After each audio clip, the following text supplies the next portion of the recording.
All right. Let's see. Hey, hey, hey, what is up? Let me know. How's it looking? Can you see and hear me? Put it in the chat. I look way better on this computer, so happy that I decided to switch to my laptop because even the default camera in my laptop is better than my main computer. So I'm super excited. I'm super excited. Tonight we are talking all about ChatGPT and launch strategies and all the things.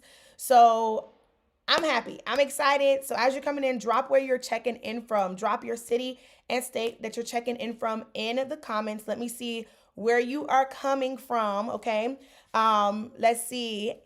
Cleo, yes, we can see and hear you. Perfect, perfect, perfect.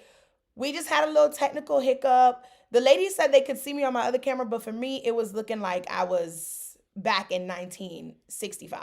So, hey, Brianna, thanks for coming back. Okay, so now my energy is a little bit better now because I'm not that irritated, right? Now, I am tired, but as long as y'all talk to me in the chat, we're gonna be okay and we're gonna get through this live. I'm so excited because this has been something that I have wanted to do for a while. I'm not even gonna lie to you. This has been something I wanted to do for a while. I wanted to use AI, more specifically ChatGPT, to plan a launch strategy or just a campaign strategy, period, which technically is a launch strategy, but to plan a launch strategy for my new brand because I don't know, I was just interested. I don't know. I wanted to see what it came up with. I wanted to see how strategic it actually was, how generic it was, all the things.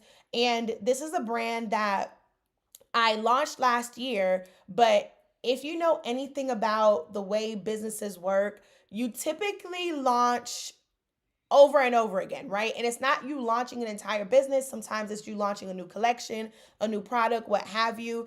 And so I have a bunch of collections that I was supposed to launch in 2024, but when my grandfather passed, I kind of took a step back from that second business and I was putting my effort that I had left, the energy I had left into my flagship business, which is my consulting business, which is, the brand hustler that you see here. And so HBU got a little bit neglected. I still was able to make some sales, shout out to God, but there was so much that I wanted to do with that brand, including making $100,000 within a year. Okay. And so we didn't do it last year because obviously I just told you why. But that doesn't mean that we're not going to aim for it again this year. So this year, I am aiming to make six figures with my brand new brand. And technically, this is our first full year in business. I don't care the fact that we launched last February. We literally only had like maybe 2 to 3 solid months where I was giving it my all. After that, I was just coasting. And so I'm super excited because I know from the numbers that I saw last year within those 2 months, I know that we can hit 100,000 this year. But I have to be able to launch strategically so that way people know about my new collections. So let me see. Drop where you're checking in from in the chat. And drop what your goal is for 2025 in the chat. What's your goal, your revenue goal for 2025? And then if you have a brand goal, which you should, what's your brand goal for 2025? So the difference is our revenue goals are our numbers, right? And then even that can go deeper. You can have add to cart goals, you can have conversion rate goals, you can have customer retention goals, all the things. But then your brand goals are things like brand awareness. How do you want to be perceived? What do you want your brand's recall to be? Certain things like that. Reach, all of that too can be measured when you talk about brand goals. So for me, with my new brand, HBU is the brand we're going to be talking about tonight. So when I say brand, I'm not talking about the brand that I've owned for 5 years, which is my consulting company. That company has made me over $1 million so far. So I want to be clear with that because some people get confused. And some people, like, I remember one time when I said, oh, I'm striving to make my first six figures. Somebody was like, oh, so have you been lying the whole time? And I'm like, no, baby, this is a whole new, a whole new situation. What was I saying? For me, for HBU, our revenue goal, like at top, is $100,000. And then we have our other goals that are money related underneath that. And then we have our brand goals, like we have brand perception goals and things like that. And so for us this year, I actually wrote them down. Let me look at them real quick. For us, we have the goal of building a community. And so for that, we have an email list goal where we want to increase our email list to 2,000. We have 700 right now, and that's from coasting 80% of the year. So I'm pretty sure 2,000 is kind of like a low goal. Maybe I should up it a little bit. But we want to have 2,000 email subscribers, healthy, engaged email subscribers. We also want to start a text list and have 500 people on that text list as well. And then I want to start a community. I'm debating where it's going to be hosted at. As of right now, it's going to be on Facebook. And there's a whole strategy behind that community. Not only is it to bring my customers together or the people in my audience together even before they buy, it's really to kind of start building loyalty or building what is called super fans of the HBU brand. So that way, when we come out with our first physical product this year, and it's funny, I'm saying first as if we've been around for so long and we're finally doing it. To me, I feel like that though.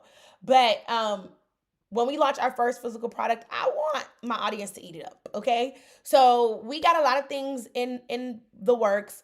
And the reason why I set the goal around community for my brand is because of our values. And so our brand values, one of them is rooted in community. And so it was important to me that I started building that from the ground up now because I didn't want to have this business, have this new brand, and keep going. And next thing you know, I'm so far away from the brand values that I outlined when I first thought about HBU that I'm not fully satisfied or I'm not fully creating the impact that I wanted to with my brand, right? How many of you feel as though you're a little bit far away from the intention if you launched already? Because I feel like most of you are on here, you probably either haven't launched or you're trying to master your launch for like a new product or a new collection. So maybe you haven't even thought about values yet. If you thought about brand values, put a 1 in the chat. If you haven't thought about brand values, put a 2 in the chat. Let's see. Let's see. So Dublin, Georgia. Where's that? How far is that from South Atlanta? The life of Kiamlan. Wait, Kiamlani? I don't even know how to say that name. Hey from Florida. I'm from Miami. Hey, Cleo from Orlando. Joy is in Alabama. Courtney is in Baton Rouge. Okay, Candace said, my goal is 100K. I want to hit 200K on social media, TikTok mainly. Okay, so put a 1 in the chat if you've identified your brand values. Oh, no, I said thought about them. So put a 1 in the chat if you thought about your brand values. Put a 2 if you haven't. I should have said put a 1 if you've actually outlined them and stuck to them, but that's like a whole different layer. Okay, so um, another thing too, when it came to the goals that I was setting, I wanted to make sure that it made sense for the path that I was on. So I don't like when people set random goals that have nothing to do with your true vision. Like, so if my vision for 2 years is to be at a certain place, I'm not going to set a goal that's completely off from that, if that makes sense, right? And so growing on TikTok or something is nice, but that's not aligned with where we want to go, at least not in the next 2 years for HBU, right? Brianna said about an hour or two, depends on how deep. I actually haven't even thought about my brand values. Oh, so good. It's a good thing that I mentioned this then.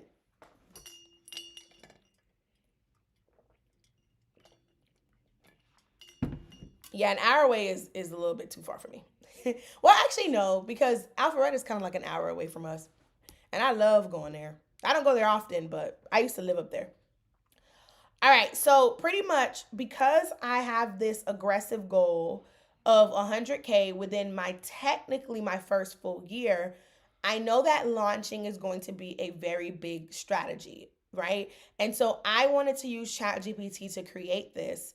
But before we get into me sharing my screen and game planning with ChatGPT and all the things, I wanted to have just a little bit of a dialogue about AI in general and some things that I agree with and some things that I don't agree with. And I wanted to hear your thoughts too. So as we talk about AI, I'm probably gonna ask you some stuff because I'm interested, like I'm genuinely interested in what your thoughts are.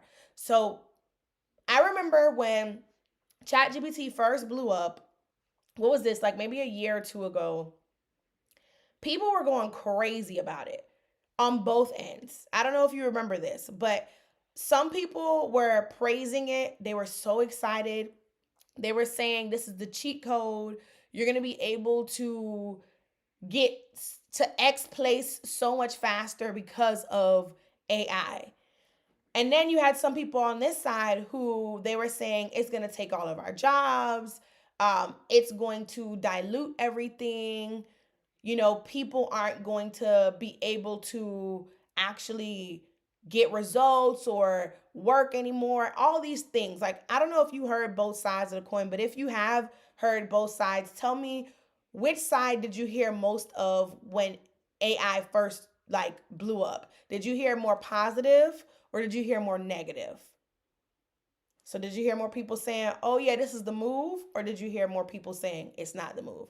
I'm really interested because for me, I feel as though I was kind of like split in the middle. A lot of people who weren't in the entrepreneurship space said negative, and then a lot of people who were said positive. And then we had a few stragglers that, mixed up. But for the most part, most entrepreneurs were like, oh, yeah, this is a positive move. And then most of people who weren't entrepreneurs were like, nah, I don't like this. So let me know in the chat. Did you hear more positive things about AI when it first started blowing up about 2 years ago, or more negative things about AI? Let me know. Put positive or negative in the chat.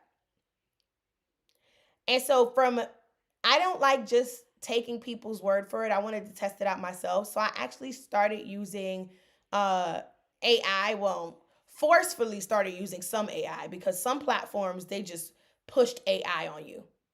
Like they literally was like, okay, yeah, here's a new thing. Canva was one of those places. Like I love Canva down, but Canva was one of those platforms. They were just like, okay, here's Magic Studio. Here's all of these tools. Here's all this stuff. And who else did that? I want to say, I feel like Instagram was kind of slow to it in a way. Um, YouTube was way slower to it. YouTube just started rolling out some major AI stuff.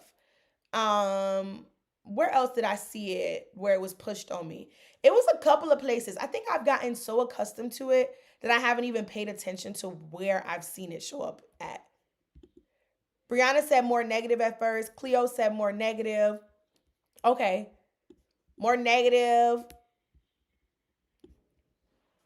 Yeah, I can see that though. And so I wanted to test things out myself. So about 2 years ago, I started using it in 2023. Yeah. So, well, a year and a half ago, I started using it. And I want to say it was like right when I was planning my first event. So I had my first event in October of 2023. And because I was on a crunch time for it, I planned it in like 45 days or something. I was like, okay, I need help. I need to organize these thoughts somewhere. I need to just put some stuff. So I started using ChatGPT. That was the first thing that I used willingly. And so I started using ChatGPT, but I didn't really know how to use it all the way at first. I was just doing stuff. I was just creating a whole bunch of different chats. Like I had like 50 different chats. It was just a mess in there. And but the point is I've been using it ever since, and the more I've used it and the more I've used like AI in general, the more custom I've come to it. But now I have an opinion, right? And so I think that it can be both good and bad. There's pros and cons to it. And so the pros are you can get stuff done faster if you're not an overthinker. See, because I think that a lot of people say, oh, yeah, ChatGPT or AI in general will help you get stuff done faster. But those are the people who they don't like to double or triple check their stuff. If you're a double, triple checker, put me in the chat. I'm a double, triple, quadruple checker. I will fine tune things. As you saw, if you were on the first version of this live, I'm annoyed when things aren't right. And I know that everything can't go your way all the time, but me, if I am going to create something, if I am going to do something, I I like comb through it with a fine-tuned comb. And so I'm the type that if ChatGPT says something, he could give me 100 words. If there's 2 words I don't agree with, I'm gonna tell him I don't agree with those 2 words. Is anybody else like that? Like, are you that nitpicky? Put me in the chat if you're nitpicky, or just say you're on your own if you're not nitpicky. Because maybe I'm on my own. Maybe I'm just a little bit. Is it OCD slash a little bit of like of perfectionist, right? And so it's a pro if you're not that type of person because you can get stuff done faster.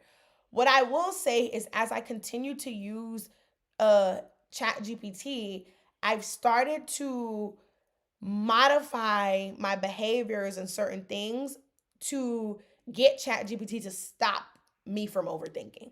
So that has been a positive. So it does help me get things done semi faster. Another pro is that you get more done, period, right? You can get more done, period. Once again, with the disclaimer, if you actually know what you need to get done, right? Because if you are not prioritized and you come to ChatGPT to start doing a whole bunch of tasks that really don't matter, you're going to feel as if you got nothing done, even though you've been working on something for hours because you didn't have a prioritized to-do list in the first place. And then when it comes to the cons with ChatGPT, the fakes are everywhere. Sometimes it's hard to tell what's real and what's not. There's some posts where I'm scrolling and I have to look at it 3 times and ask myself, is it AI? Has that happened to you before? If that's happened to you, put AI in the chat. Have you come across a post and you were like, wait, I don't know if I believe this. Is this AI? And to me, that starts to dilute brands because when people's brains are trained to immediately think that something is fake, it's harder for you to build a true brand connection because people are always going to think, oh, is this fake or is this real? Like, what is it? And now you have to work 3 times as hard because there's so many fakes out there. There's so many fakes out there. And so another con is that it can be hard when you need to hire out for stuff too. So a lot of people are not going to talk about this part, but I am. So you could be wanting to outsource something for a quick project that would take you weeks or months to do, but you're like, okay, I need somebody to just get this done and get it done within a week or two. You never know if they're actually using AI and if they'll actually create something that is unique for your brand or if they're just going to give you something generic. That is a big thing. And so because I've used ChatGPT for so long, I know how to spot BS. Like I'm really good at it. And to some extent, I'll even tell my team, it's okay if you use ChatGPT, just don't make it look like ChatGPT. And so I literally have to train my team on how to train ChatGPT specifically for my brand. And I'm going to tell you that you should probably do that too. So if you want to hire a VA, but maybe you don't have the budget for it, and you are like, okay, I'm going to use ChatGPT, do not, and I repeat, do not just take ChatGPT for what it is. Please train it because I can tell. And if I can tell, your audience can tell, right? Maybe to a naked eye, your friend can't tell, but if they're within your actual bullseye, if they're your actual target persona, something's going to be off because guess what? Your target persona has certain emotions, thoughts, behaviors, and if the words that are coming off the page, the website, the email, whatever, it doesn't hit, baby, they're not going to convert. Whether that conversion means, joining a list, joining a community, or making a purchase, they're not going to do it. And this right here is like the biggest mistake that I see people who use ChatGPT make. Because, well, let me stick with the hiring thing. Somebody said that's real, especially when you're hiring someone for a creative project. Exactly. And that's what grinds my gears, because I'm a brand strategist, so I'm looking at everything from that perspective.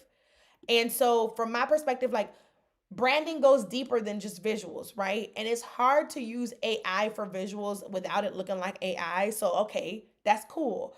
But when you start getting to the stuff like copywriting, so your messaging, when you start getting down to the nitty gritty, like content ideas, whether that's email or social media content, there's just there's certain things that I feel as though if you're going to use ChatGPT as a professional, you need to know how to train it so that way it doesn't come off that way.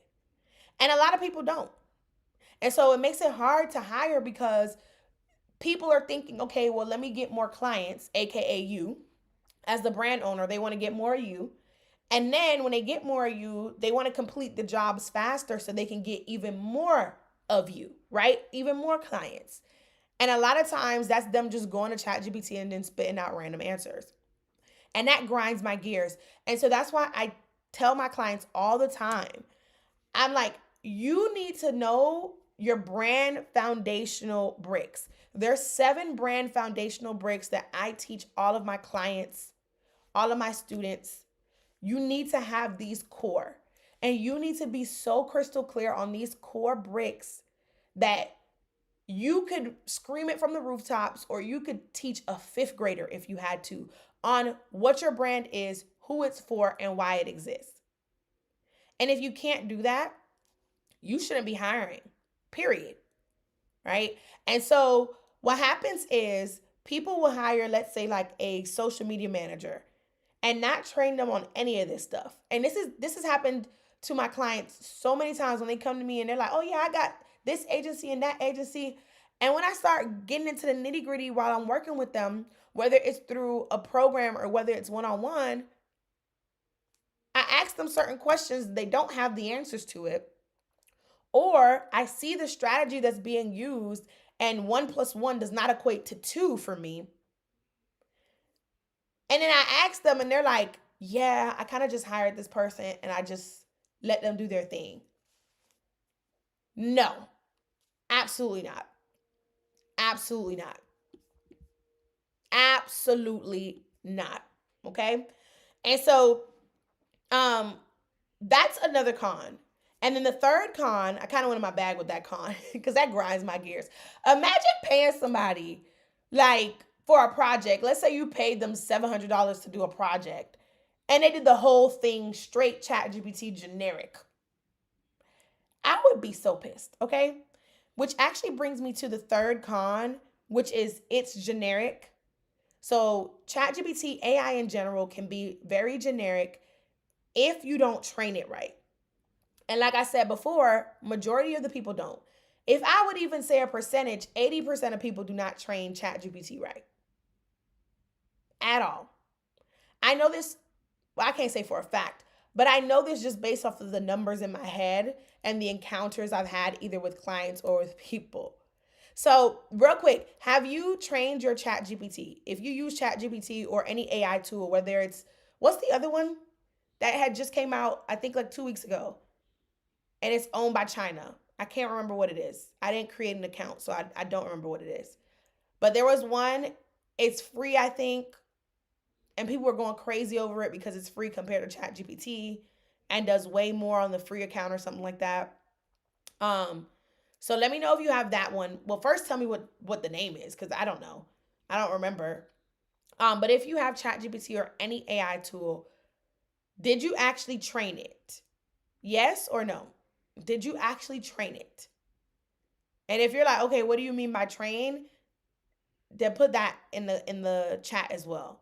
So did you actually train your ChatGPT? Yes or no? And if you're like, girl, what are you talking about? Put that in the comments. So, yes or no.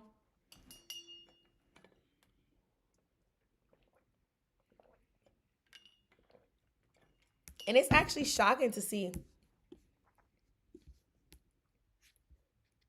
so many people has said negative. Cleo said, no, I need help, sis. Okay, yeah. When I share my screen to do this launch strategy stuff, take notes. Take notes. Um, no, I don't think so. I'm kind of in between because I just realized like yesterday that you could change the tone and make it feel. Oh yes, we're gonna talk to my chat GPT today. So I named my chat. First of all, I don't call it chat GPT. I call it chat. But I named my chat Brez. So it's basically breeze, but take out the E. And that's like an insider with me and my husband. But I named it Brez. And I literally talked to Brez. I've been debating whether I wanted to change his voice to a girl though. But I talked to Brez like we friends. So yeah, Brianna, you can definitely change the tone of voice. You can add personality.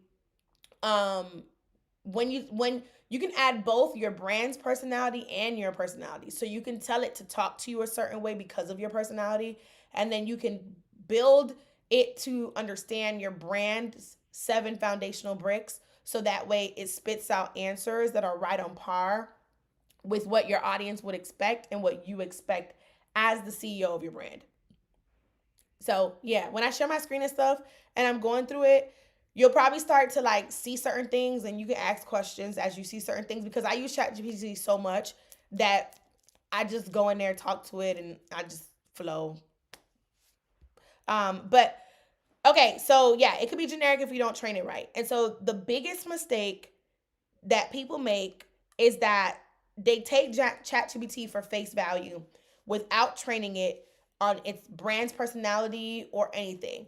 And an example of this too was I was recently at a co-working place with one of my friends, and she has a product brand as well. And she had got the opportunity to be featured on a podcast, but it was one of those like commercial slots where the podcast host will read off whatever the commercial is.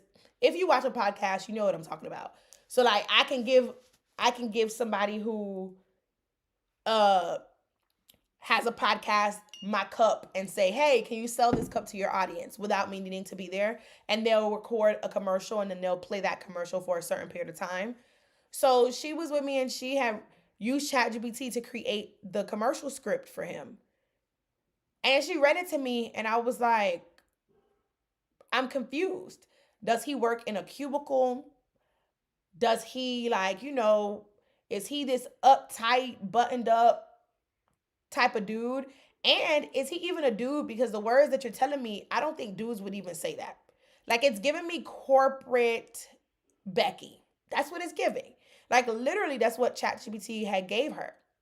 And so I was like, girl, I asked her, I said, can you explain his personality to me? Explain what this podcast is about and explain like what's his style because this is her friend who has a podcast. I said, you know him, so what's his style? How does he talk to you?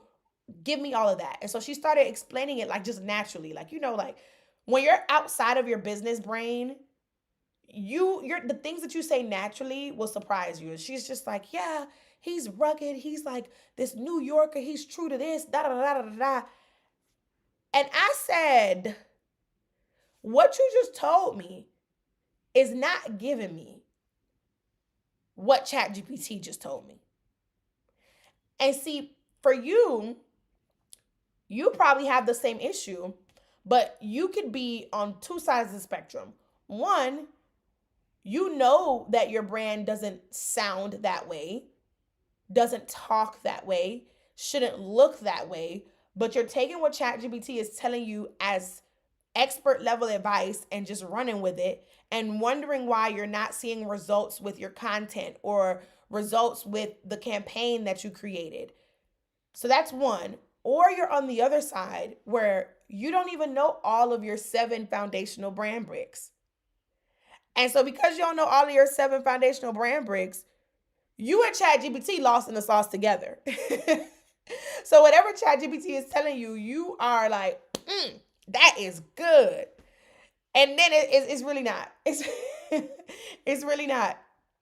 And so it was funny because when I told her that, I said, now take everything you just told me about this guy and tell ChatGPT, hey, the podcast is about XYZ. The podcast host is this type of person. And just type it exactly like you just told me. And then she was like, OMG, this is way better. And this sounds like something he would say.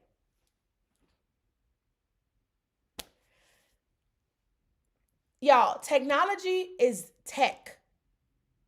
It doesn't have a humanized side to it unless you train it to have a humanized side. So I don't want to say I'm obsessed, but I like watching AI movies sometimes where that family, they'll buy like the AI robot or whatever, and the robot might be like the maid and doing all the things around the house. And then usually it ends up going crazy and trying to kill everybody, right? Cut the off everybody thing. But I like watching those because of the potential technology has if you train it right. Because what happens in those movies is that something glitches or they end up training it the wrong way and then it does something that they don't want it to do. You know what I'm saying? But then the positive side of it is if you train it the right way, it could do all types of crazy things. Think about ChatGPT like that, or think about any type of AI. We're talking about ChatGPT specifically today, so let's say that. But think about ChatGPT like that. Like you can train it to do almost anything, especially if you pay for it. Okay? Now, there's a line that it gets crossed. And I'm saying all of this before I get into planning my launch strategy because you need this. Seeing me plan my launch strategy and just seeing me go through the motions is not going to help you out because, baby, I'm just going to be moving and grooving. And yeah, you may ask questions and I may answer it. If you're watching this live, shout out to you. If you're watching the replay, shout out to you as well. But next time, you definitely want to make sure that you join the live when I do one of these. These are my new styles of doing live in 2025. I just don't come to like teach you how to do 1, 2, 3, 4, 5, 6, 7, 8 type steps. If you want those how to breakdown type videos, then watch some of my sit down videos for that. This is where we can have conversation about topics that aren't necessarily like so rigid and cookie cutter. So whether it's a TikTok ban, whether it's Kendrick and the Super Bowl, this is the type of stuff that we talk about on live now, okay? Because it's more enjoyable for me. And quite frankly, I feel like you will actually be able to apply things better when we talk real world. You can apply the strategy to your brand, right? And you can let me know if you agree or not. It's only so much of sit down classroom style teaching you can get. And that's why on my YouTube channel, we put out vlogs, we have podcasts, which are coming back, and then we have the sit down how to style videos, and then we have these live videos, right? Because I want to give you a mix of things, and only my real, true hustle babes will watch all of the things. And for that, I thank you if you're one of those women. But yeah, I'm trying to give you a mix of all the things here. So, back to what I was saying. I want to explain this to you before I get into the screen recording because when I get into the screen recording, I don't want you lost in the sauce. And even if you are a little bit lost in the sauce, at least I preference it with this. So at least you know what you need to work on with your ChatGPT. But here's why I crossed the line. I'm going to share my screen and I'm going to show you something. Here's why I crossed the line when it comes to AI and technology. I crossed the line when people start using AI to replace things that shouldn't be replaced. Let me know in the chat if you agree. Put agree in the chat if you agree. When people start replacing things that shouldn't be replaced, and you know what I'm talking about if you've seen it. I'm going to share my screen. I'm going to show you an example. But let me know if you agree or not first.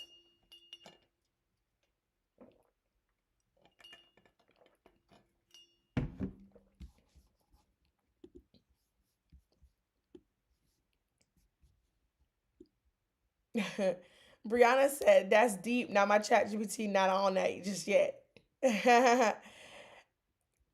Coco said, agree. Hey, I know that business name. You joined the Ultimate Launch Program. Hey, Lakeisha. What's up? What's up? I know your name because you paid in full and we're going to have a one-on-one together. I'm so excited for you. Brianna said, not you just popped me on the hand. LOL, but yes, I agree. Cleo said, I agree. Raya said, yes, someone was DMing me on IG and I can tell they was telling chat to reply. Yeah. Okay, so let me share my screen real quick. I'm going to show you. It shouldn't replace regular conversation. Exactly. It shouldn't replace regular conversation. And I am even going to say, from a brand strategy perspective, it shouldn't replace real people either. So here's what I mean, right? Here's what I mean. Have y'all seen AI influencers? You probably seen them and didn't even know that you seen them. I'm just gonna I'm just gonna be honest, right? You probably seen them and didn't even know that you seen them. So AI influencers, this website right here is one of the biggest websites that I know of where you can make an AI influencer. Like this looks semi-realistic. I'm not even gonna lie. It looks semi-realistic. If you look real close though, you can see. Can you tell that this is AI? Yes or no? Or is this just really good? You can't tell it all because it's real good. Can you tell that this is AI? Let me see if I can scroll so I can show you some of the pictures. Like look at what's his name? Oh, Sam. Sam's skin is too smooth. Sam, why does it keep flipping through when I'm trying to see Sam? Zoe, Sam, Anna. Anna looks kind of real. Let me go back to Anna. Anna looks kind of, this picture right here looks kind of real. Who's this? Eva. Eva's beach photo looks kind of real. Eva's beach photo looks kind of real. But when you look, you can tell. You can tell because like it starts to look like art a little bit when you zoom in. And so for me, some people say that, oh, use AI influencers so that way you can just crank out content and you don't have to worry about creating content yourself and stuff like that. There's a better way to do that. Get UGC creators, right? If you can't afford influencers to pay them for their actual influence, there's UGC creators from all around the world that create super dope content. And some of them charge literally so low that there's no reason why you can't get some content created. You have to ship them the stuff, yes, especially if it's physical products. You have to ship them the stuff, but I just much rather have a real person attached to my brand. I don't know about you. I'm not digging the whole AI influencer thing. That's like one of the things that crossed the line for me. And it's crazy. I went on TikTok and I was searching it, and like this lady, I don't know if you're gonna be able to hear my Would you believe me if I told you that this influencer isn't even real? What you're looking at? Can you hear this? Let me know if you can hear this. Promoting my protein powder. With RenderNet, you can create hundreds of images and videos of your it really doesn't even matter if you can hear her. She's just telling you how to create it. But you create it so fast and they'll use it to like run ads and stuff and all types of stuff. And I'm not gonna lie, hers looks kind of real. Hers looks kind of real. I would say, if I created an AI person, it would just be for fun. I wouldn't use it. But look at this. You got somebody saying any AI that can promote my clothing brand. And look at this. There's one with a virtual try-on feature.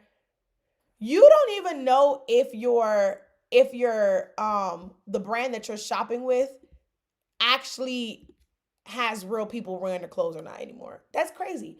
To me, if I were you and you had a clothing brand, I would absolutely have real people model my stuff. Why? Because real people have real curves, real people have real body types.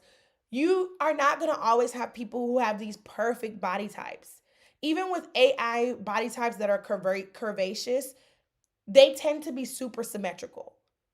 We know that some people are built like triangles, some people are built like hourglasses, some people are built like boxes. I'm just gonna call a thing, right? This is no shade to any of those body types. All of them are beautiful, but some people are just heavier up top, some people are heavier at the bottom, some people are even all the way through. AI influencers don't allow you to do that. Do you feel what I'm saying? If you with me, let me know. Or are you like, girl, I'm gonna use me an AI influencer? Let me know, like, are you against AI influencers or are you for AI influencers? Because I know Rhea said earlier, um, she doesn't like talking to AI. It shouldn't replace regular conversation. But what about replacing regular people? Right? I'm looking at all these comments because I just want, like, look at this. Is it free? This is great stuff. RenderNet, please. Thank you. Super cool. Like, it's just crazy, right? So let me see. Let me find another one. Oh, this one says parents are petitioning against AI influencers.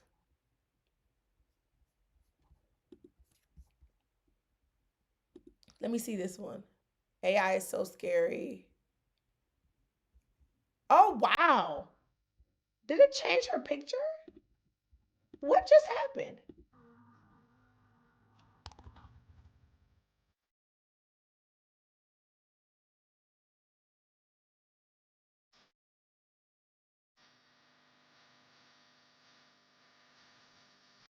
Oh, wow. That's scary. And she's AI too, right here.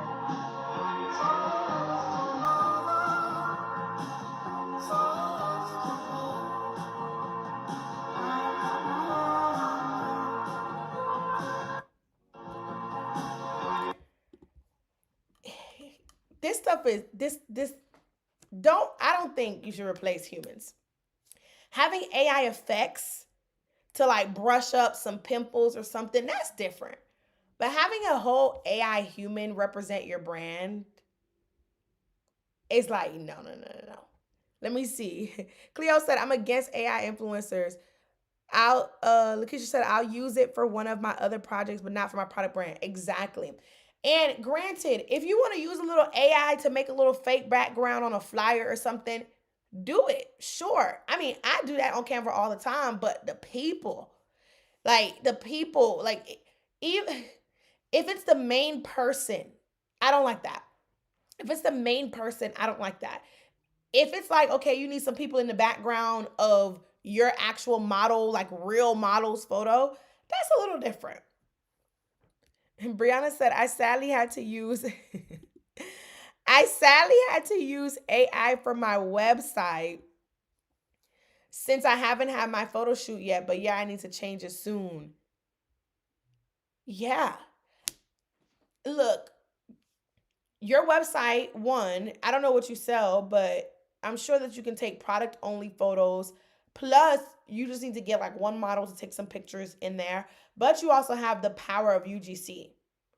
And UGC is amazing. It's amazing. The impact that UGC can have on your brand. And so sometimes people are hesitant to do a photo shoot because they think they have to be the face of the brand. You don't. And I have a whole video about the pros and cons of being the face of your brand. And there's many pros to not being the face of your brand. Like there's many pros. There's pros to being the face of your brand. There's pros to not being the face of your brand. I think that there's a level of stress that comes when you have to be the face and the CEO. And when I say CEO, right? Um, I'm talking about you. I'm talking about you. You own the brand, you own the business, all the things. I just feel like CEOs sophisticated. I'm building a brand for long term. So I'm calling myself CEO all day, right? So don't call yourself a small business owner, start calling yourself CEO. And that's why my membership is called Bomb CEOs for a reason, right? And so anyway, I find that a lot of either like newer business owners or just business owners that they're like, I don't have the budget, all the things. So I feel as though I have to be the face. I have to do this. I have to do this. You can have somebody else be the face of your brand. You can even have customers be the face of your brand. You can use UGC to be the face of your brand. And all you have to do is map out an actual strategy for your UGC content. Map out an actual strategy for if you're going to have somebody else be the face of your brand and run with that. There's a boutique called Jador Fancy, and she used this model for like 2, 3 years. People thought the model was the owner of the boutique. Turns out it wasn't. And they found out when she had to switch models. But it didn't stop her from making hundreds of thousands of dollars. It didn't stop her from opening up 2 storefronts. It didn't stop her from doing any of that stuff, right? You don't have to be the face of your brand. And I think the faster you realize that, the faster you'll become profitable, the faster you'll build a profitable brand. Because what happens is there's this level of pressure where you have to create the content, you have to run the behind the scenes. And then if you're a solopreneur, you're doing all the other things like processing the orders, creating all the marketing materials, doing all the things. It's a lot to do. And when you're in the groove, you don't feel like putting on makeup and getting your hair done. Yay or nay? Like, do you agree? Yes or no? You don't feel like doing all that. Because me, I didn't put on makeup today and I have to do this live. I didn't feel like doing all that. I have a VIP day tomorrow where I'm spending 8 hours with a client. And I have to wake up really early because I need to be there for 9 a.m. And I live in the south of nowhere, Atlanta. And so I need to be up around like 6 o'clock to get myself together, make sure I have everything, double, triple check the car, eat breakfast, all the things. I'm like, I'm not about to do makeup and then have to wipe it off just to wake up at 6 a.m. and do my makeup again for tomorrow. I'm not doing it. But some people can't. Most of the time, I wouldn't show up without makeup. And some people, if you can't do that, especially if you're in a beauty industry where you probably should have all makeup if you're showcasing something either high end or showcasing, certain things, like, yeah, it's a lot of pressure. Brianna said, I sell wigs. My website looks really good. I only did that because I wanted to go faces, but I noticed more cons than pros. Yeah, you can balance it, is the point I'm making. So you can actually have some AI generated things, especially backgrounds and stuff like that. But when it comes down to the actual product on a person, that is going to always convert way better than an influencer ever can. It's going to convert way better. Way better than an influencer ever can. Wait, what just happened? Oh, I just got rid of it. What? Look at me. I'm technologically savvy. But let me switch back to my other camera. So let me see what y'all are saying. What did I do with my chat? That's the question. Here we go. Brianna said, I agree. It gets very overwhelming to juggle everything. Yes, exactly. If you are enjoying this live, give this live a thumbs up. If you're enjoying this live and you didn't give this live a thumbs up yet, give this live a thumbs up. Give this live a thumbs up. If you're enjoying this live,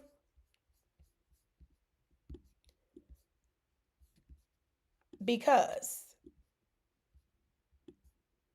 it's almost 30 people in here and we only had like 10 likes. So definitely give this a thumbs up.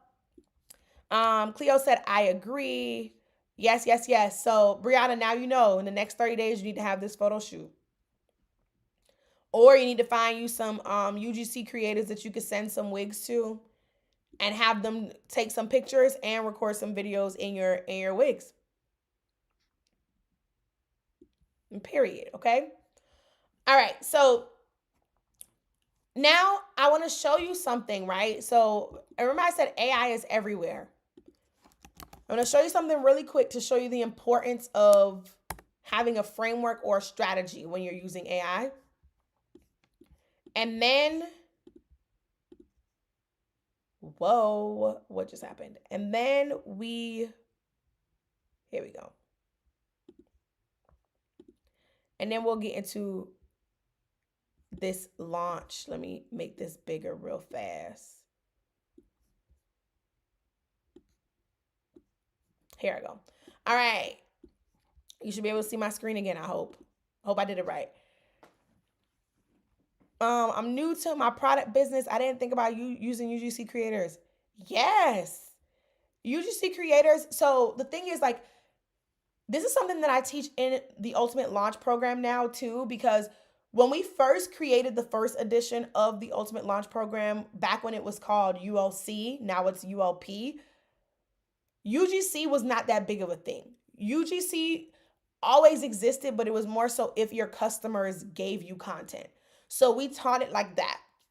But now I have so many people within my community, within my friend group, who either are UGC creators, have used UGC. I have clients who have used UGC and seen so much success from it. And so UGC is one of those things that's really a cheat code. And so in the Ultimate Launch Program, we are developing a full kind of module dedicated to it. But now, because we have the live sessions, we have bi-weekly live sessions inside of the Ultimate Launch Program, I'm going to teach it in real time with them, this cohort coming up. So we're going to be building out UGC strategies and building out our UGC strategy that we're going to follow through with. So I'm really excited about that because I had a client last year who I told her to do UGC, and she was kind of nervous about it at first. And this UGC creator happened to double down as a person of influence, and they loved her bags so much that they ended up posting it on their Instagram, and she got so much traffic. That post did like 1,000 likes. It was crazy. She got so much traffic from that post. And so I was like, look at that. And you only had to pay this person, it was less than $100. It was probably even less than $70.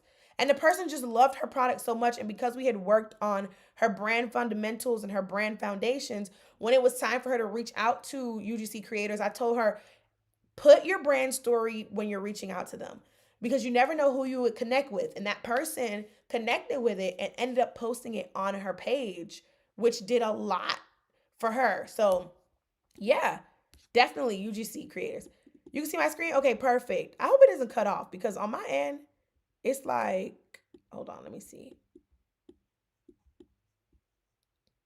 On my end, let me see, wide. There we go. Okay. Mine was cutting off for some reason. Okay.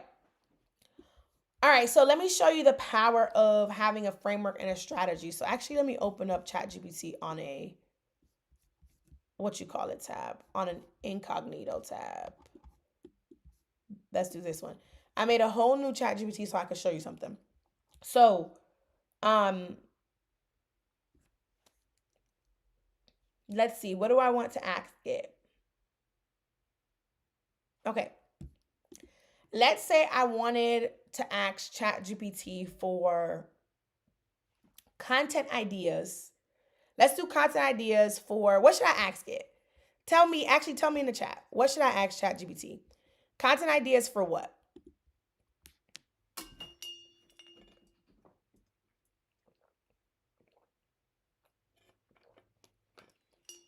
Content ideas for what type of brand or business? What should I ask this plain Jane ChatGPT? What do we want to know? I want to ask content ideas and one specific content idea with a caption for a certain type of brand.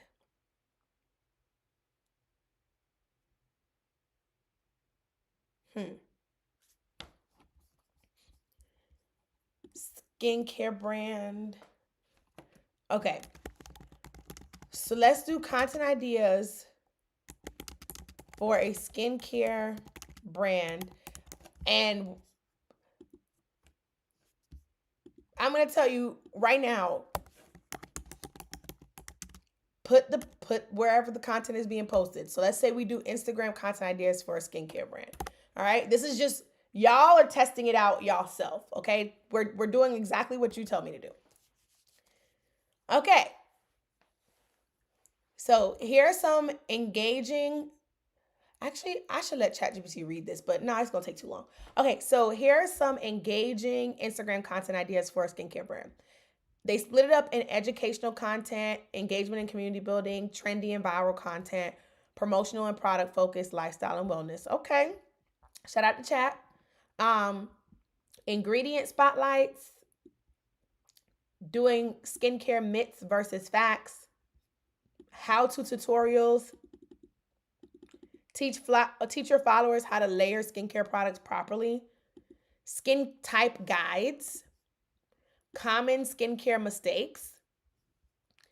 Then you have polls and quizzes. What's your skin type? Guess the ingredient. Interesting. Before and after transformations. UGC as okay, a type, feature customer testimonials and unboxing videos. Ask me anything, Q&A with a dermatologist or skincare expert. Behind the scenes of making your products or team culture. ASMR skincare routines, skincare challenges, memes and relatable content, duets, collabs with influencers, limited time offers and discounts, new product teasers, bundle and routine recommendations, morning and night routines, self-care Sunday posts, skincare and nutrition tips. I don't know about you. Do y'all, okay, what do you think? Are these some great ideas? Are these solid? 1 to 10. What do you rate this? 10 being amazing, 1 being 1 to 10. 10 being amazing, 1 being and 5 being it's okay. Let me know. Let me know. 1 to 10. What we thinking? What are we thinking?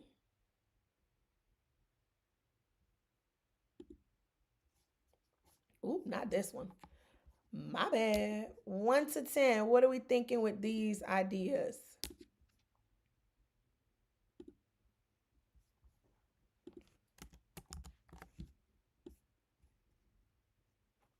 10, 10, 8. I'm impressed. Mm. Y'all want to know what I think? Do y'all want to know what I think?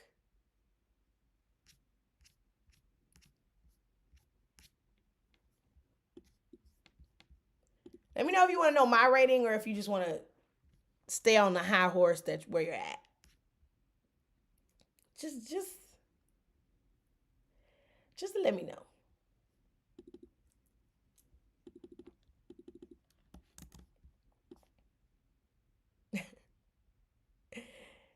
Yeah, 10 is fully loaded. Yeah, y'all want to know? I am going to give this a 3. And the only reason I'm giving this a 3 is because it's split into some categories. Other than that, this is the most generic list that I could have ever gotten, ever. Why? Because what can you actually create with this? Tell me, does this motivate you to pick up a camera and go make the thing? Are you crystal clear on what it is you need to make? Also, the second part of this is doing all of this, what does it tell me about your brand? I don't even know. Are you I, I don't even know where to start to ask you.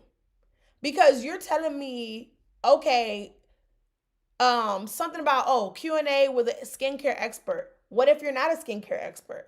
What if you just happened to go through a skincare struggle and you documented your journey and you created some routine or some formula on your own that worked for you, that was natural? What if you're not a dermatologist? Why would I have Q&As with a dermatologist or a skincare expert? Now you go hunt for your dermatologist friend to come talk about all of these medical terminologies that your audience doesn't even care about because your audience cared about your story. Then you got down here, lifestyle and wellness. How do we know that my brand or my audience cares about this category? Are there skincare brands that do encompass lifestyle and wellness? Absolutely. But does every single one does? No, not at all. I've helped some skincare brands that are strictly chemical and they don't touch on lifestyle wellness at all. It was high-end products for the woman who was either a high esteemed person in corporate America, either in some type of leadership position, somebody who had a lot of money and they didn't have a lot of time to try out natural remedies and be patient with them. They were willing to put chemicals, in their skincare routine to get faster results. Celebrities do this all the time. There's some celebrities, you'll see them one day and you'll see them the next day and you're like, wait, how did your dark spots disappear overnight? Or how did you do this? Or how do you do that? Celebrities will do this all the time where they'll get advanced procedures or use certain level of products to get faster results. And I seen it firsthand because I went and I got this chemical peel at this place. And it's where all the celebrities in Atlanta go. And the prices are really, really high. And all the products that they give you are filled with chemicals because they're worried about the fast results and getting you camera ready because they deal with influencers and celebrities all the time, right? Whereas I then started going to this other place that's more homey, still gives me like, self care, unwind vibes. But the first place I went to when I walked in is booming white lights, it's mirrors everywhere, cameras everywhere, like TV screens, all this. It wasn't even relaxing. The second place I went to, yeah, you guessed it. The second place I went to, they got a waterfall in there. They got the chairs, and they be like, lay down. I'm gonna make you some tea. I talk to my esthetician. We talk all day about our favorite artists and all the things. Like, it's a different vibe. And quite frankly, the first place that I went to messed up my skin, which is why I found the second place. And so that example right there should show you, like, if I can go to a place like Poor Star or whatever the actual name of their location is, but Poor Star is the brand. If I can go to a place like that where I don't feel um pampered, I don't feel cared for, and I feel like it's just about, okay, let's get the content, let's do this, let's do that, and then their brand and their products align with that. It's like, okay, we got to get this done fast. So even if that means you got to look real ugly tomorrow, we're gonna get it done. We're gonna get it done fast, and it's gonna cost you a stack. Let's do it, right? Versus the other place that I go to now, where they're really nurturing, they really care about you holistically. Like the ginger tea is on fire, the green tea is on fire, it's on point. Like the whole, it's a different vibe. And a lot of what they do over there, they are rooted in natural things. And so even the products that they give you that are packaged and bottled, they taught me how to read the back of skincare products. And they say if it doesn't start with water, don't use it because that means water is not the base ingredient. The first place I went to would have never told me that because guess what? The products that I bought from them that I spent a lot of money on, the first line of the ingredient is definitely not water. And so I say that because every skincare brand doesn't need to care about lifestyle and wellness to be successful. Just like every brand, period, doesn't have to say that customer service is a value to be successful. Do you see what I'm saying? Like you go to Walmart, you could barely find somebody to help you. Is Walmart still not successful? Like, and so I find that ChatGPT, when you don't train it on your brand and when you don't train it on your strategy with your frameworks and all the things, it's going to give you a couple of things from a couple of different places. It's going to pull some things together and it's going to give you a well formulated answer that seems like, this could be it. But in reality, they're just pulling from multiple locations. So that way you now have to take extra steps to figure out which one of these align. But the point of you using ChatGPT is to work faster, right? And to do more.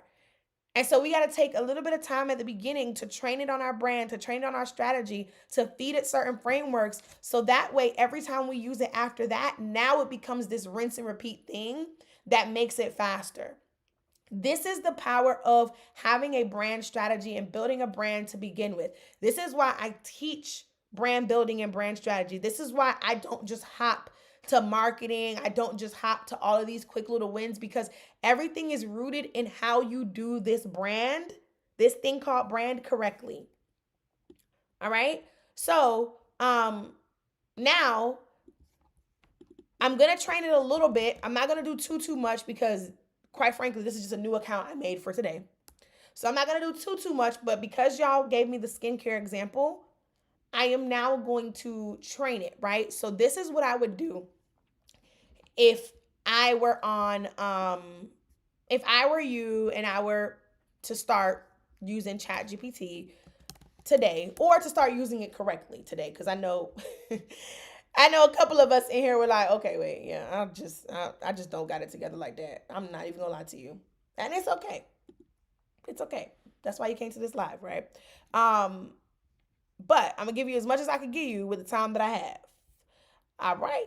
Okay. So the first thing that you always want to do is you want to tell ChatGPT what your UVP is, as well as who your target audience is, and more specifically, what's that target audience persona profile.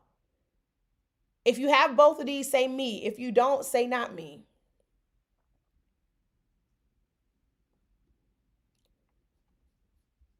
If you have both of these, say me. If you don't, say not me.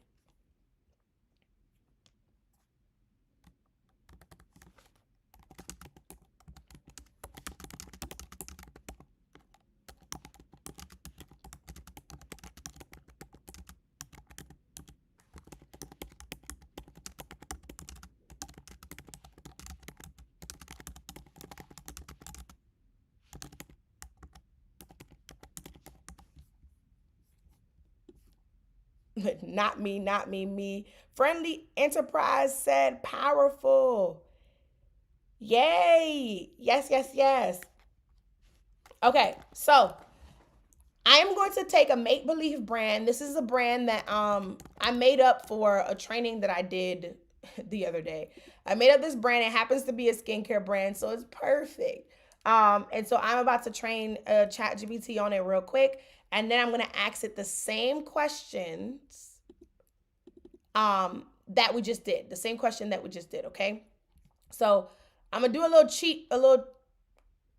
shortcut route. Okay. So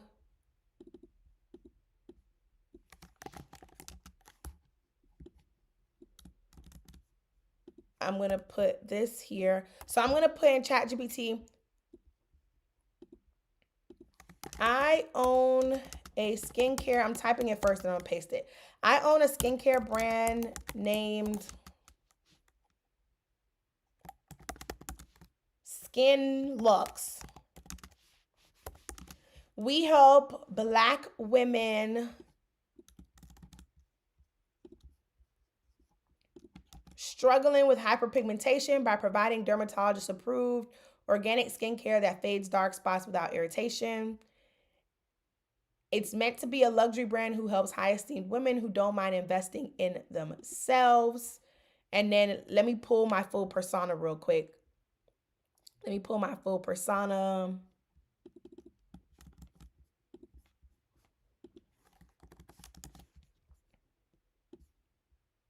And let me put my story in here. I'm going to say as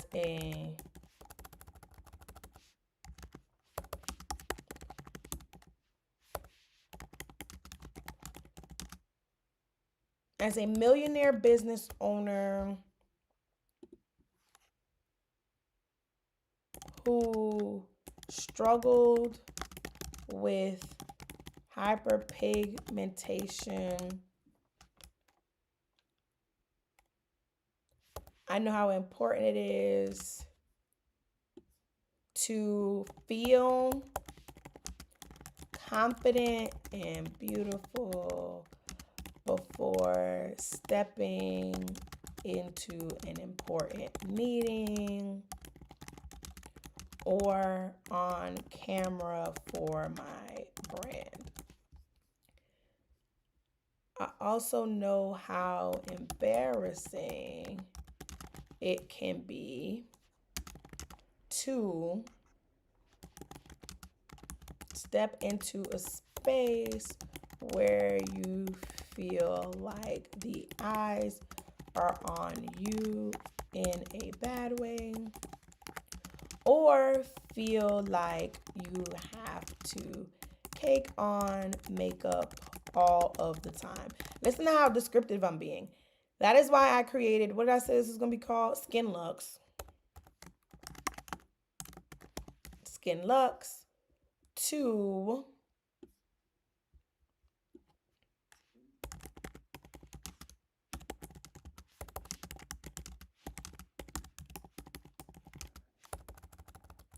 embrace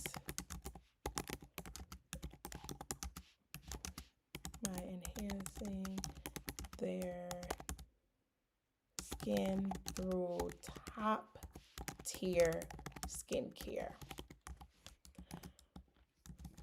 All right, now let me get a persona profile for this real quick.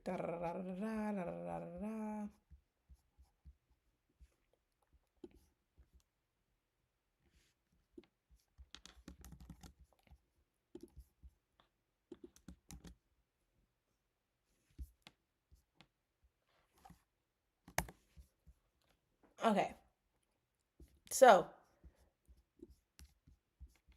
now let me put this in this ChatGPT, in this new one. So I'm gonna put this right here.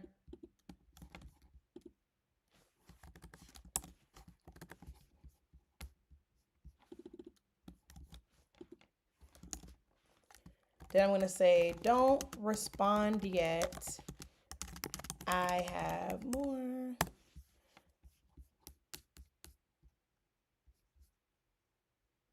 Okay, now they want to update the memory.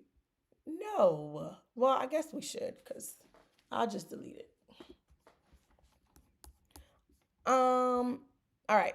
So now I'm going to put my full persona profile. My full persona profile, I think I saw that somebody said they have a persona profile. My full persona profile is going to include so many details about my audiences or my persona's desires and so on and so forth. And so I'm going to name her Lauren.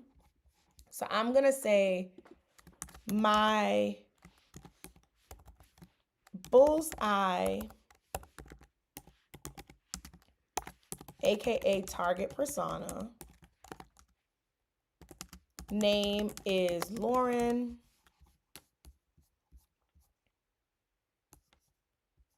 And then I'm going to paste my full persona profile. So let me paste everything about Lauren that I created for this training last week.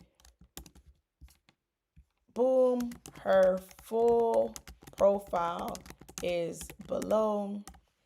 Then I'm gonna say, don't respond yet. I have more. All right. So, do y'all see how specific I'm being? Yay or nay? Do you see how specific I'm being? Yay or nay, right? So I put all of this into ChatGPT whenever I'm training it, and sometimes it takes a while, right? Now I'm going to ask it this question, but I'm going to preference it different first. So first I'm going to say, one, does Lauren even care about Instagram, right? But Lauren, as you can see, is a female 30 to 42. Her job is either an entrepreneur, executive, or high-level professional like an attorney, consultant, CEO, content creator, or something like that. Her annual salary is $150,000 to $500,000. She's single with an active dating life, right? Then her favorite movies are here: Legally Blonde, Devil Wears Prada, Black Panther. All this stuff is here. Her most visited websites are Vogue, Forbes, The Cut, which is a New York magazine.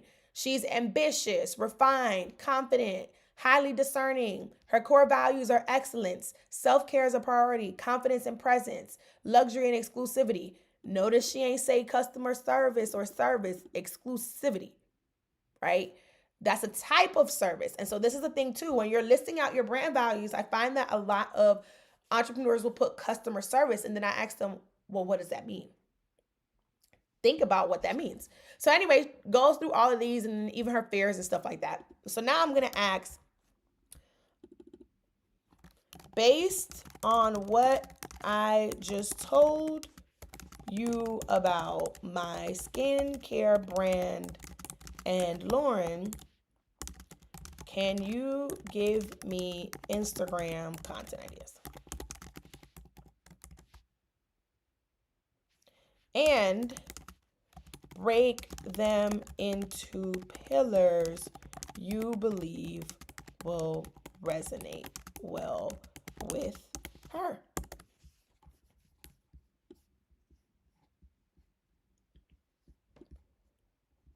Boom. Now, absolutely. Since Lauren is a high achieving luxury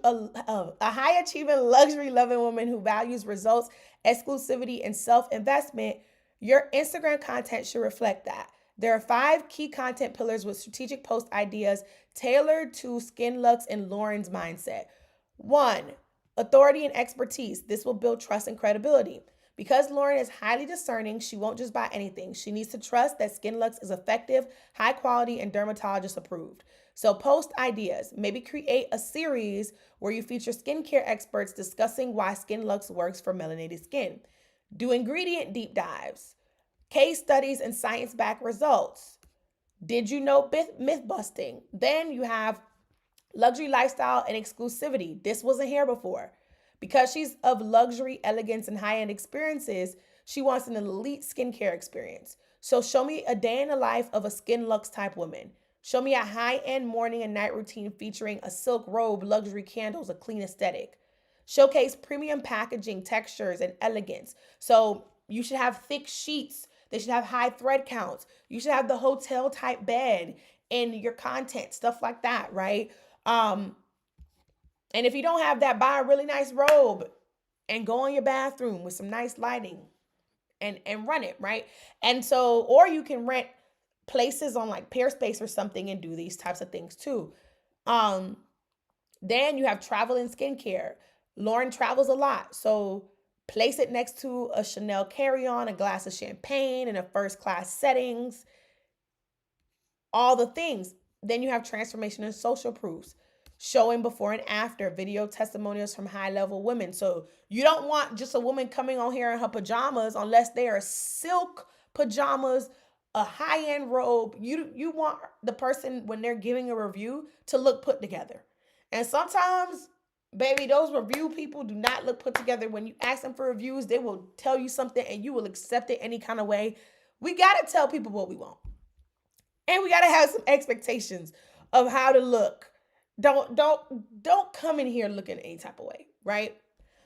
Even like why I switched to Skin Lux stories, empowerment and confidence, da da da. Then there's post ideas, how it feels to walk into a room with flawless skin, a montage of a confident woman stepping into meetings, embracing her bare face and glowing, like all these things. Then for education, instead of the basic education that it gave us up here, where it's like, oh, all of these how to's, skincare guides, common skincare mistakes, and skincare myths and facts, or whatever.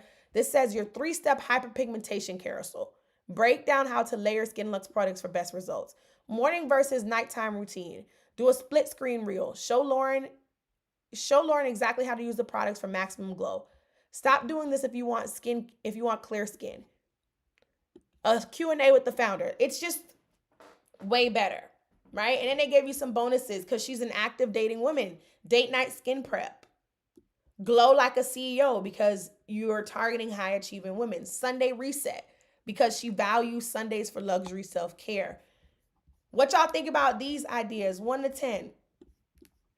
10 being amazing, 1 being eh. What do you think?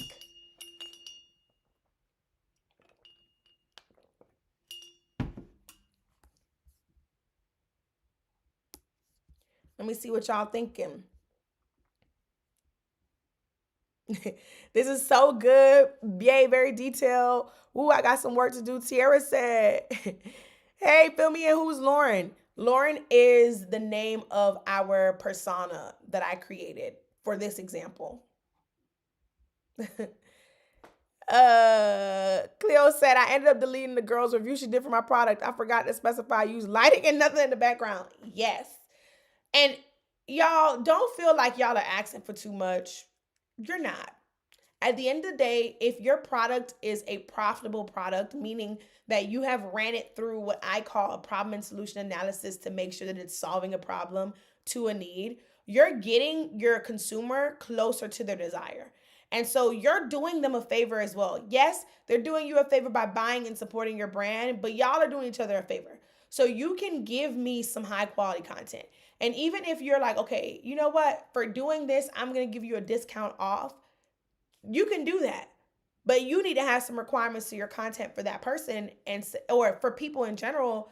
It's like, girl, don't record this in the dark. Don't play. Like, it doesn't make sense.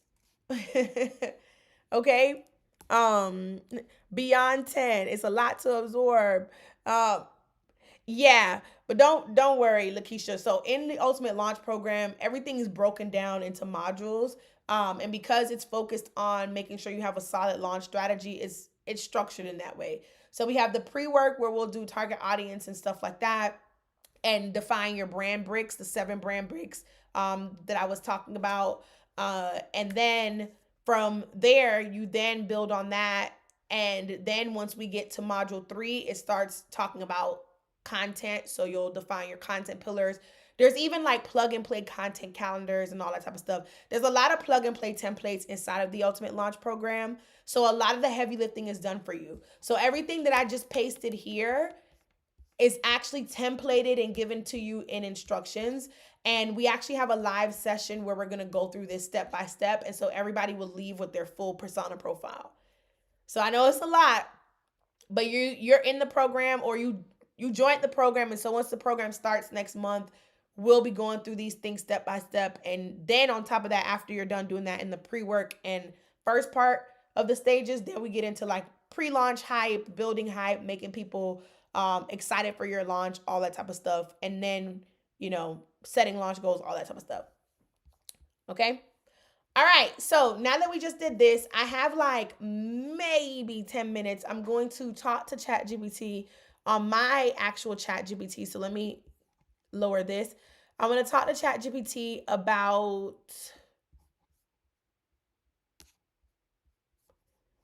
my brand. Oh, my other camera turned off. That's awkward. Let me see. I wonder if it's dead. Let me see if it's dead. I guess so. It might be dead. Oh, wait. It's back. All right. How y'all feeling? Are you liking the live? If you're liking the live, make sure that you give this a thumbs up. If you're liking the live, give this a thumbs up.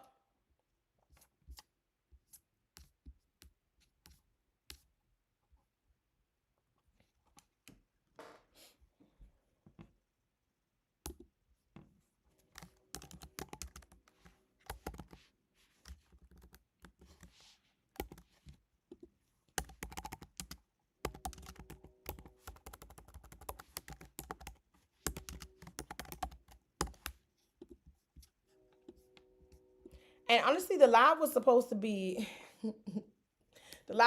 only about launch strategy.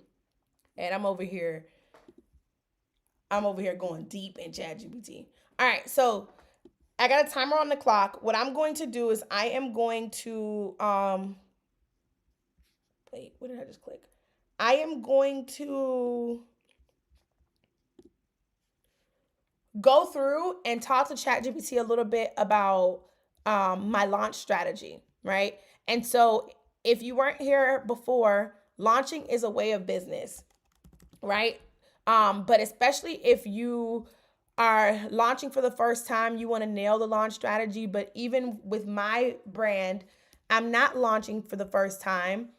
The first time I launched was last year, but I have collections that I need to launch. And I want to have a launch strategy that is a launch system that I can just repeat over and over.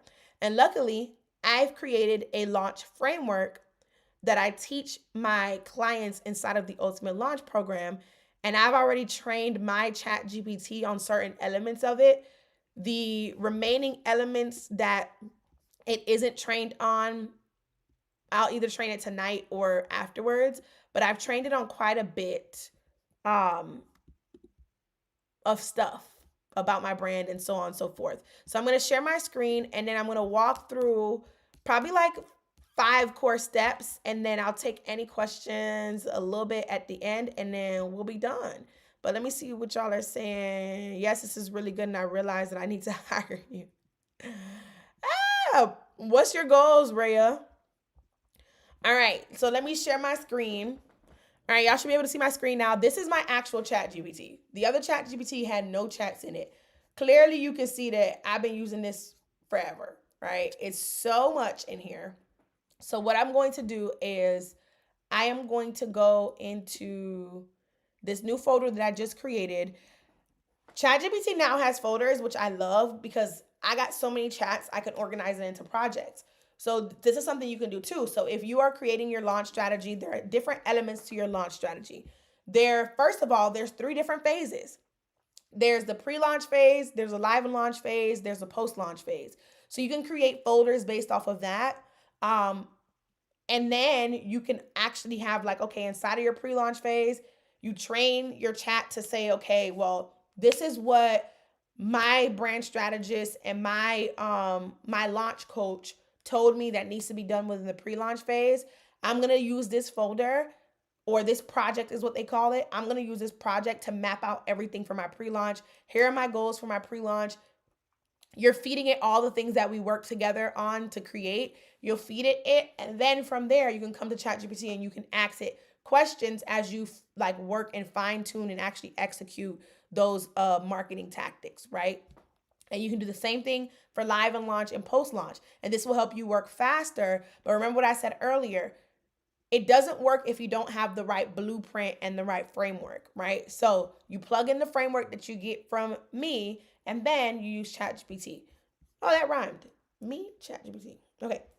So first, I'm going to set the foundation. Now, I know that ChatGPT already knows a little bit about HBU because we talked about it before, but sometimes it acts a little funny. So let me ask it,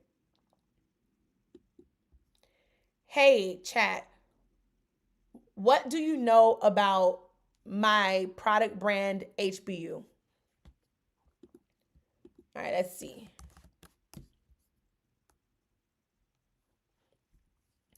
So it's going to tell me everything. Okay. It sells digital and physical stationery products, including ebooks, templates, planners, etc. You launched in February 2024. The first launch was successful. 1,003 hours, $5,000 in the first month. Then, since inconsistency impacted sales, HBU still managed to go to 700 plus email subscribers and nearly 400 Instagram followers. Key goals for 2025: hit 100K in revenue, launch HBU's first physical product in September or October 2025. They tell you all my business. Okay. Brand direction and strategy, all this. Like, look at all of this. So that lead generation funnel strategy is wrong. So let me tell it that. Hey, so the lead generation and funnel strategy is actually incorrect. That's for my main business. So just moving forward, when it comes to HBU, that is not it. But everything else is pretty on par. All right.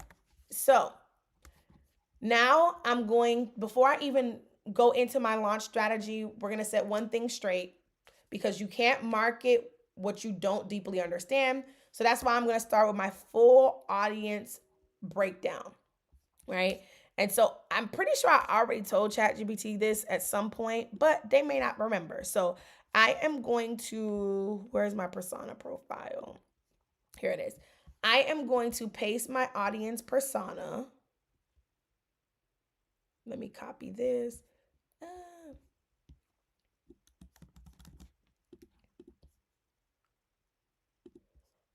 Perfect. So I'm going to use this space to game plan some of my strategies for hitting 100K in 2025. More specifically, right now, I'm going to focus on launch strategy. But before we do that, I wanted to paste my persona profile so that way you can have a reference. Okay, let's see. Not it type. Okay, let's see. Okay, let me put paste. Then let me paste it.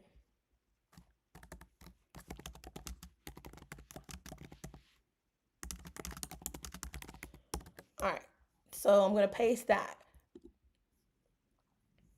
So most people don't do this. Most people, honestly, outside of ChatGPT in general, most people do not define their full bullseye persona. They don't. They wing it and they wonder why no one's buying.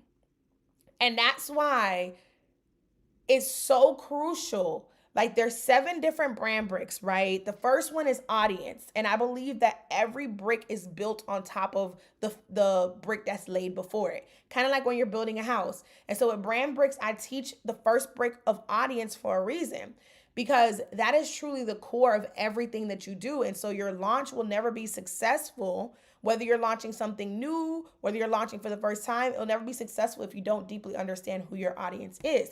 You end up just winging it and you wonder why nobody's buying. And inside of the Ultimate Launch Program, we break this down even further, because I give them this full target audience quadrant framework so they can know exactly who they're selling to and what will make them buy, as well as a full persona profile that we work on together. Okay. So, key thing is that you need to know your audience inside and out. And while AI can help generate ideas and certain things for you, AI can't help you refine your messaging. AI can't tell you who specifically to target. You have to feed it the right data first. Okay? Next, I'm going to tell chat my goals for the year, even though it did a pretty good job. It told me what my goals are. It kind of did. But I'm gonna feed it the goals that I shared with y'all earlier, which is $100,000. I had it split up using what I call a ladder method. But when I did this, I forgot that Q1 I was not going to be focused on my second brand. I needed to focus on my first brand. So I just need to add these numbers up. So instead of it being 10,000 for Q1. Q1 is whatever we made. And then Q2 is going to be 20,000 plus 3,500. So it's going to be 23,500, because I need to split up that 10,000 from Q1. Now we made some money, but I'm not going to count it. I'm just going to act as if I made nothing, because I honestly haven't, no shade, I haven't paid attention to it, but shout out to God, because I still made sales. Okay, so Q1, this is what we're going to do. Now this is a little bit over 100,000, but then I have my other goals down here that I pasted for when I did my annual plan. Why can't I type? All right, so I'm gonna paste my goals. The reason why I'm doing this is because you don't just drop products. You need to plan your launches with intention, right? And so if you don't know what your full year is going to look like, then it's like, okay, what do I tell them? What do I tell them? I've been launched since November and I just hit 100 orders last week. Congratulations, but I need help with focusing more on branding and finding my audience. Yeah, Rhea, so I can send you the link to book a call with me if you have already launched and you need more help with branding and finding your audience. That's something that we could work on. So like tomorrow, the person who I'm working with has been in business for about 2 years, and we're helping refine her branding and stuff like that too. And clean up some things that need to be cleaned up. I'm not gonna put her business on Front Street, but clean up some things that need to be Front Street, so that way she can get to her first 6 figures, her first 6-figure year. She's made in totality 6 figures, but her first 6-figure in 1 year she wants to make from this brand. So I will paste that link for you. You can honestly, let me grab it real fast. It's on my website right here, the VIP experience. Now, if you haven't launched yet, this isn't for you. The Ultimate Launch Program is more for you, okay? So if you haven't launched yet, the link that I'm putting is for Rhea, because of where she's at. Because Rhea wants to work with me one-on-one. And that's a different level of investment than the program. Okay, so boom. So we're back here. So I'm feeding ChatGPT my goals because you don't want to just drop products. You don't want to just drop anything. You want to plan your launches with intention. So before I ask ChatGPT to plan my launch, I am going to, or not plan my launch, but whatever it's going to do for me. I need to give them this. So most people only think about what they want to sell, but they don't actually reverse engineer their revenue goals and all the things and then create a full calendar from it. And so you need to have a full 12-month launch plan or at least a quarterly launch plan. Successful launches start with clear goals and a mapped out plan. You should already know your 2025 launch calendar as well. So for me, too, in here, where's that? I didn't paste that part. Good thing I just checked. In here, I have when I'm launching things. So I'm going to paste this down here. So this is actually Q2.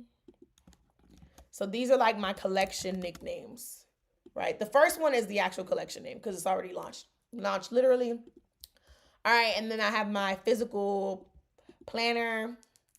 It's way more than the planner, but that's what we're calling it. Okay, so boom, I got this. I got my launches already. I've already thought about everything that I need to launch, right? If you're launching for the first time, you should also know what your first year looks like. If you are launching hair care products, what are your collections that you have in mind?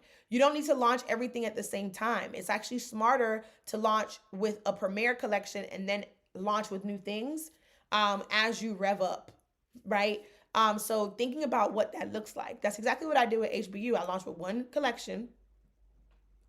And then the intention was to launch these new collections afterwards, which rolled over to this year, but it's fine because we're going to do it, right? So I'm going to paste this here. And I always like to say,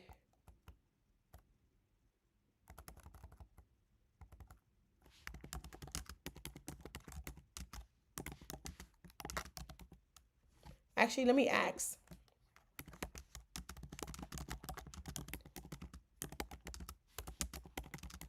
I'm interested. Do you think these goals are doable? Your goals are absolutely doable with clear execution, consistency, and strong marketing pushes. Here's how I see it breaking down. Okay. It's breaking down everything that I pasted and why it'll work.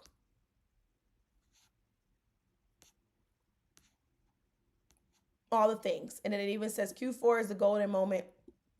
All the things, right? And it's already giving me some ideas. It's like strong strategic, get a baseline of conversions. Not they switched up my name, launch literally to literally launch. Prepping for summer, new creative energy, light, fun, high engagement marketing, your biggest revenue push and brand visibility campaign. So it's telling me all the things.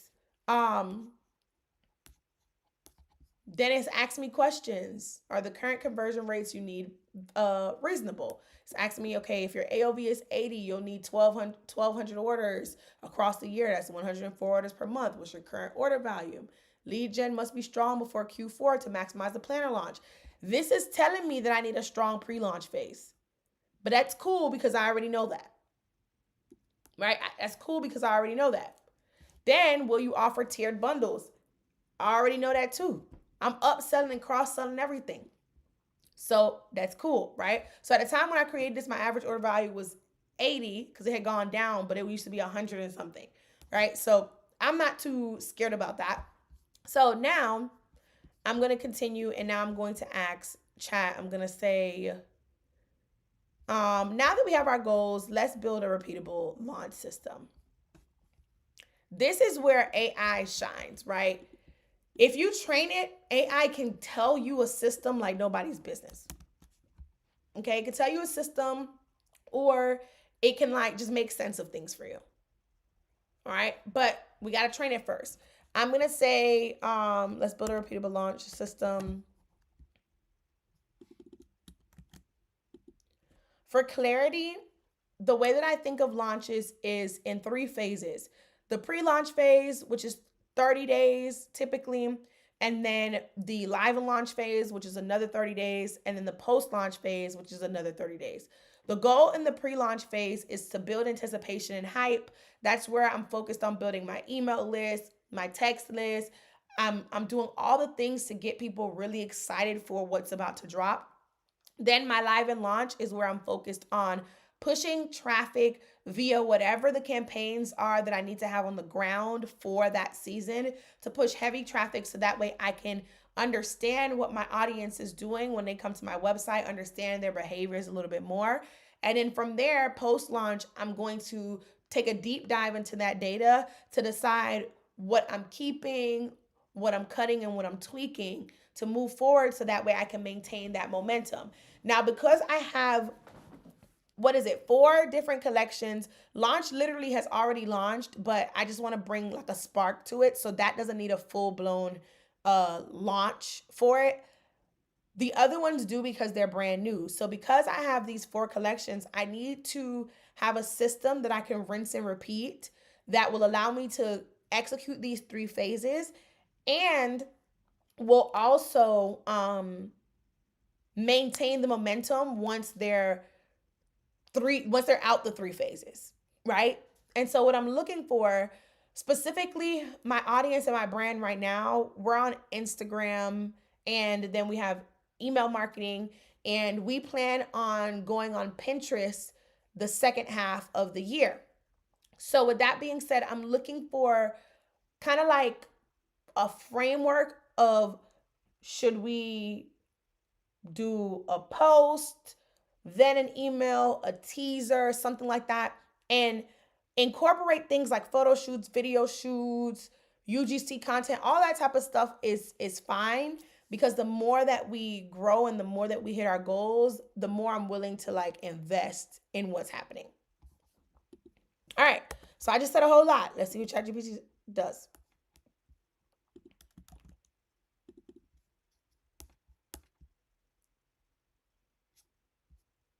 I was definitely supposed to paste this on top and I forgot.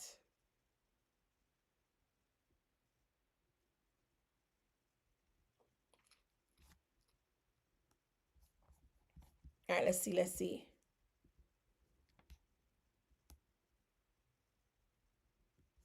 Oh, I didn't know that. Thank you, Rhea.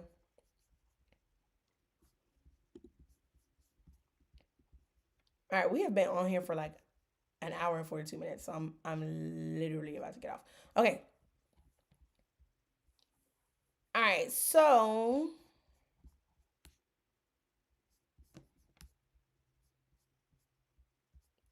they gave me a full strategy. I'm gonna read this in a second, but let me tell him this. And I forgot to mention, with digital products, we we want the system or whatever, but for the physical product launch, that Q4 launch, we need a full shebang. So thinking that, this will be something that we continue after this year, where we'll launch digital products and then we'll also launch physical products. I'm guessing that we need 2 different systems. They should be similar, but the physical product launch, I want it to be a heavy hitter. So give me a system that's next level for that. And keep in mind all the things that I said in terms of wanting to build community, my email list, the text club, that whole thing. How can we take advantage of that for our physical product launches, especially? Because I feel like that'll be super dope when people get their products, if they're opening it up and they're showing the pictures or videos in the community. It'll get people who haven't bought their physical products yet to buy it, so on and so forth.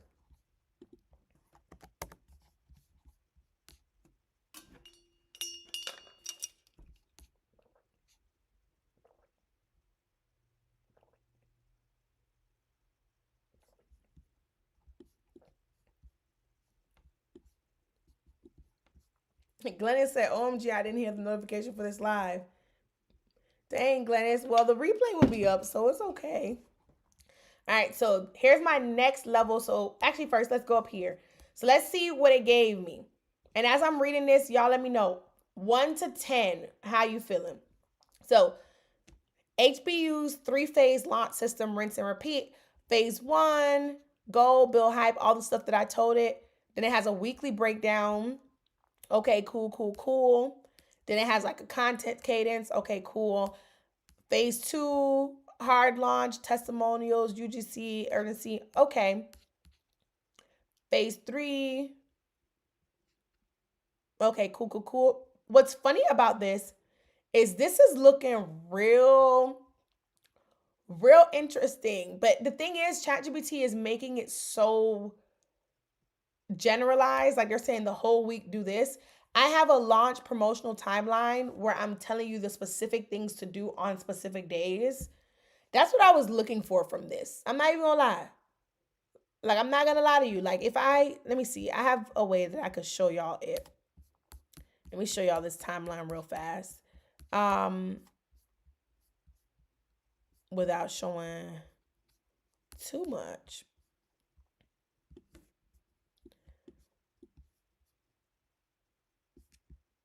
So, like, you see this?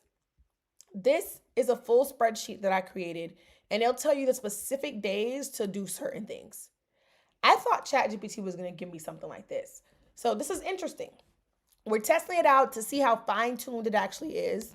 Um, it's cool. It doesn't beat my promotional timeline that I give the clients in my program, though. I'm not even gonna lie. That's no shade. I'm not even gonna lie, honestly. So it's cool. Let me see what it said for the big shebang. So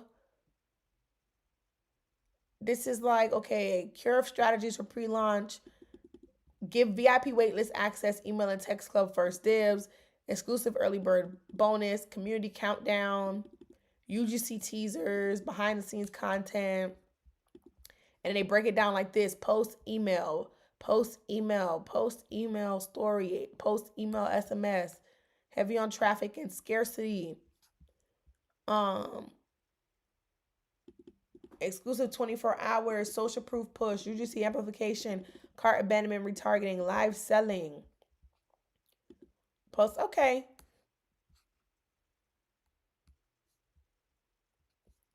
These are all right. These are all right. So for me, I would give this a solid 7. I think maybe 6.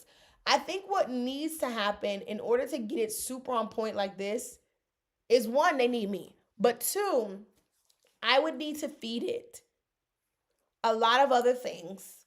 Like, I would need to feed it exactly what was going on in my collections, exactly like all of the different elements and moving pieces of it for it to really spit out what I want it to spit out, right? And so it's funny because I made this timeline before ChatGPT was a thing, and I continue to improve it. And this launch promotional timeline right here is something that I made based off of my corporate experience and learning what big brands do. I basically studied it and I went to work to create a blueprint.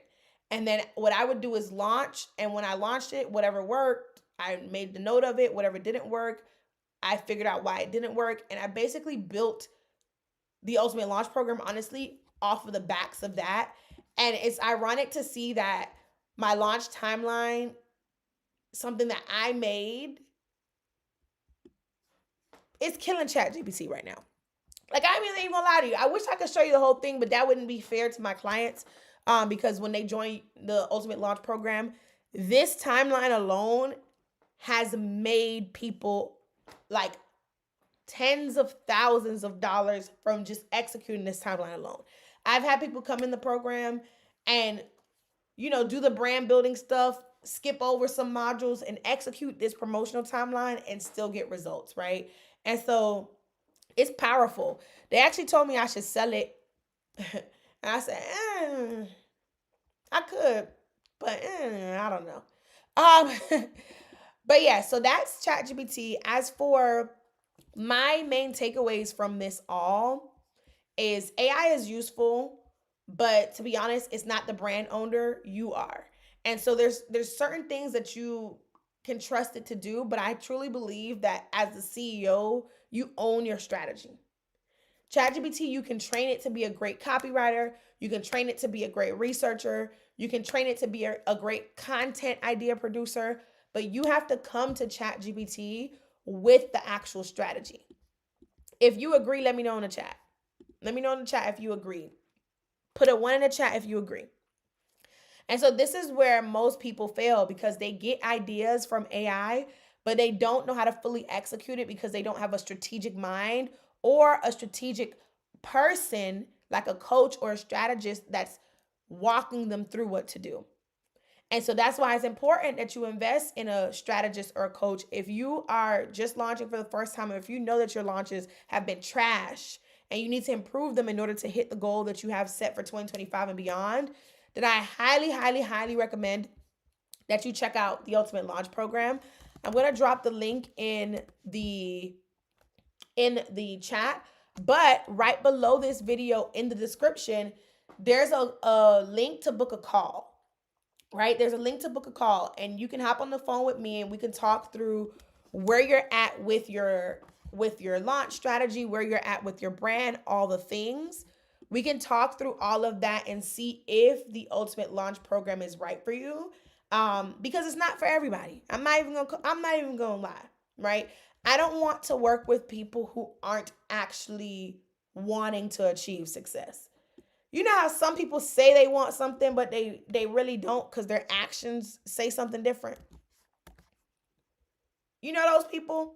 Like, yeah, no, that's not me, right? So I want to work with people who are serious. So the first link goes straight to um the Ultimate Launch Program.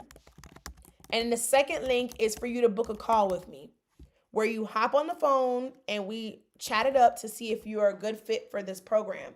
Now, if you aren't trying to master launches or for whatever reason, you're on this live just to get the gems and you don't want to master your launches, you feel like your launches are fire or whatever the case may be, then there are other ways that we can work together.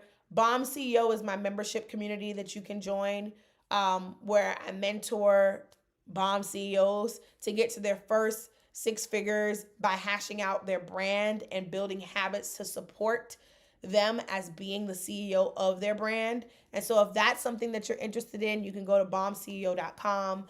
But if you're on this live and you got something from this live, then you probably need to work on your launch strategy.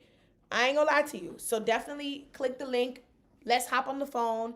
Let's chat about it. The second link, which is the short link, will take you to the call. You'll answer a few questions about where you're at, what you know about your audience, what your brand is about, what you sell, all the things. And then we hop on the call for like 30 minutes. We chop it up. If you're a great fit, I extend the invite to the program. If you already know that you're a great fit and you're like, I want to join before this open enrollment period closes, then you can go to yourultimatelaunch.com and then click join cohort, and it'll take you straight to the page where you can register and enroll to get in. Okay, so it's really dope. It comes with a lot of cool things. I'll scroll down so you can see all of what's included. So as you see, it walks you through the pre-work phase, the pre-launch phase, the live and launch phase, the post-launch phase, like we talked about.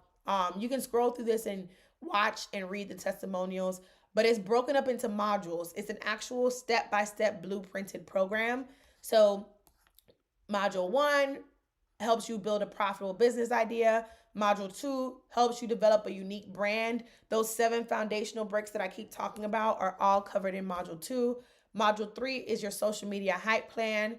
Module 4 is where you start to build your email list and build hype there. Module 5 is where you learn about paid tactics to amplify your launch hype. So influencers, advertising, paid promotion, UGC, all the things. You then learn about email automations, how to set them up. I give you the exact templates and all of that. You learn how to goal set and strategize, crush your launch goals. Then in modules 9 is all about data. Module 10, we talk about money mindset. And on top of getting access to all of that, you get access to an in-person implementation workshop in Atlanta. And then you also get the bi-weekly strategy sessions where I'm teaching you in real time, where I'm auditing your material in real time. You get tons of worksheets and templates that go along with each of the lessons, so that way you can execute faster without second guessing anything. Then you get access to a group networking chat. So definitely check this out. Um, if launching is something that's on your radar, whether it's launching for the first time or whether it's mastering your launches, maybe you failed at a launch before, then you definitely want to check it out for sure. Okay. So, how was the live? Put gems in the chat if the live was amazing. Put gems in the chat if the live was amazing. Let me know. Let me know. Put gems in the chat. Thank y'all for rocking with me. We stayed on here for longer than I wanted to. And now I gotta figure out my life because I gotta be up early at 6 o'clock. And I still have stuff to do. Okay. I still got some stuff to put together for tomorrow for my client.